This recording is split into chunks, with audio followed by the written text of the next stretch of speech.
क्या है शांति? क्या इस दुनिया में शांति पाना संभव है? क्या हम सभी शांति को तलाश रहे हैं? क्या इस शांति के बिना हम अधूरे हैं?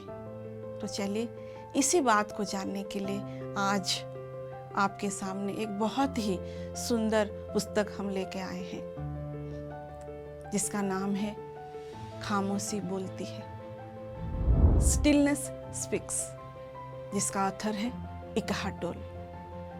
बहुत ही फेमस ऑथर है ये।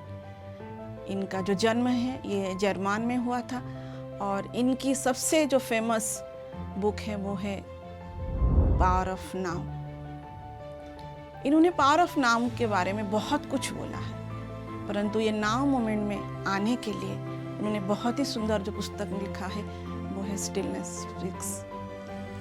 इस पुस्तक में जो पहली बात किए हैं इकहार्ट टोल ने, उन्होंने बोला है कि जब आप आपकी भीतर की शांति को खो देते हो तो आप अपने आप को खो देते हो। जब आप अपने आप को खो देते हो तो आप इस संसार में खो जाते हो। अपने आप से अपने आप के भीतर की शांति को खो देने की बात वो कर रहे हैं।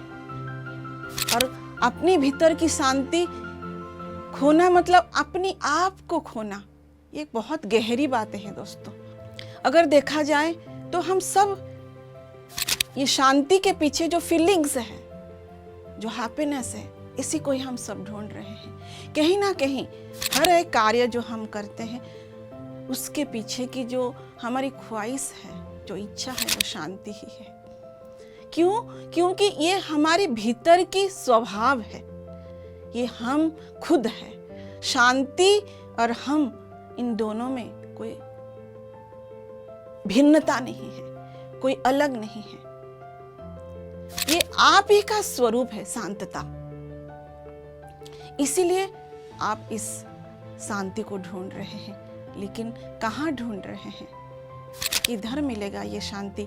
इसी के बारे में पूरी पुस्तक में उन्होंने बोला है। लेकिन इससे पहले जानते हैं कि शांति है क्या।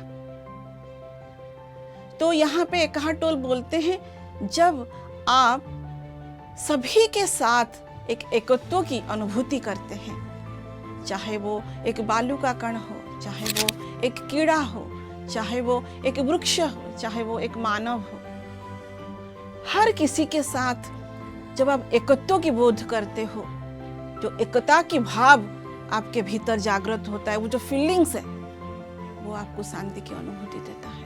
वो ये भी बोलते हैं, जब एक विचार और दूसरे विचार के बीच में जो एक खालीपन है, जो खाली स्थान है, वो है शांति। फिर वो बोलते हैं, जब आप कोई भी कार्य सजगता के साथ करते हो और उस सजगता के प्रति सजग होते हो, वो जो फीलिंग्स है वो है शांति।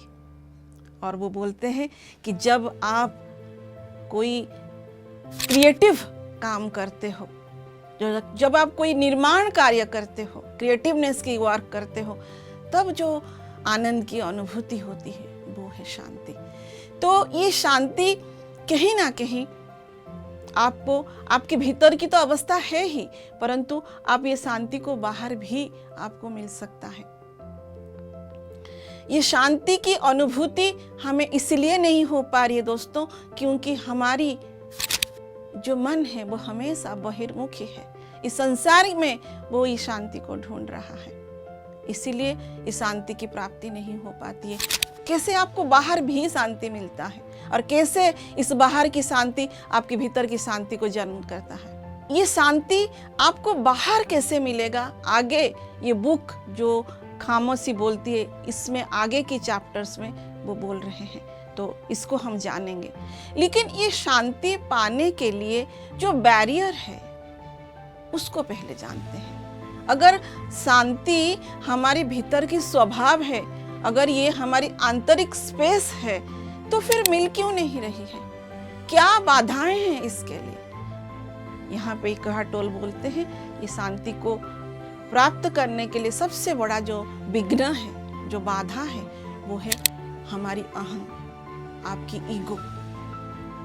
ये ईगो की वजह से ही हमें शांति की प्राप्ति नहीं होती है। ईगो हमेशा जो महत्व है हमारे भीतर, इसी को ही पूर्ति करने के लिए हम हर कार्य कर बैठते हैं। मुझे धन चाहिए, मुझे पावर चाहिए, मुझे एक स्टेटस चाहिए, मुझे अपनी नाम चाहिए, मेरा बात हर किसी को सुनना चाहिए, मैं ही सबसे बड़ा ज्ञानी हूँ, मुझे ही सब कुछ पता है। ये जो मैं हर बात पे मेरा ही संसार है, मेरा घर, मेरा धन, मेरे बच्चे, मैं ही सब कुछ जानता हूँ, ये जो महत्व है, इसी महत्व की वजह से ही हम अपनी भीतर की शांति को खो बैठते हैं। और इस महत्व को प्राप्ति करने के लिए हम हर एक कार्य कर रहे हैं। इसी की वजह से हम अपनी जो छोटा सा सेल्फ है, उसी के इर्द गिर्द घूमते रहते हैं। ये शांति है, ये आपकी स्वबोध है, ये आपकी ईश्वरत्व की बोध है, जो कि विराट है, जो कि अनादि है, अनंत है, जिसके भीतर केवल शांति है, केवल आनंद है। लेकिन आप उस विराट को नहीं जान पा रहे हैं, इसीलिए आप अपनी स्मॉल आई ईगो को पकड़ के बैठे हुए हैं और इस ईगो को पूर्ति करने के लिए ही हर कार्य कर रहे हैं। या तो हम अपनी भविष्य में होते हैं या तो अपने अतीत में होते हैं। अगर हमारी ख्वाहिश रहा है अपनी पावर के लिए, पोजीशन के लिए, नाम के लिए, तो फिर अगर वो नहीं मिलता है तो हम अपनी अतीत में भटकते रहते हैं। मुझे अगर नहीं मिला है तो मेरा अतीत का जो व्यक्ति है वो उसके लिए जिम्मेदार है। हम लोगों को ब्लेम करना शुरू करते हैं। हम अपनी जीवन की परिस्थिति के लिए हमेशा जिम्मेदार ठहराते हैं कि हमारे जीवन की जो परिस्थिति, अतीत की जो परिस्थिति है, इसी की वजह से मुझे अपने जीवन में सुख शांति नहीं मिला, मुझे जो मिलना चाहिए, जिसके लिए मैं प्राप्य हूँ, वो मुझे नहीं मिला। इसलिए हम अपने अतीत की हर एक इंसिडेंट के साथ घूमते रहते हैं। अगर हम अतीत में घूम रहे हैं या भविष्य में घूम रहे हैं तो शांति की प्राप्ति होना असंभव है। इस शांति की प्राप्ति करने के लिए हमें वर्तमान के समय में, वर्तमान मुहूर्त में, वर्तमान क्षण एहसास करना पड़ेगा, महसूस करना पड़ेगा, तभी हम इस शांति को प्राप्त कर सकते हैं।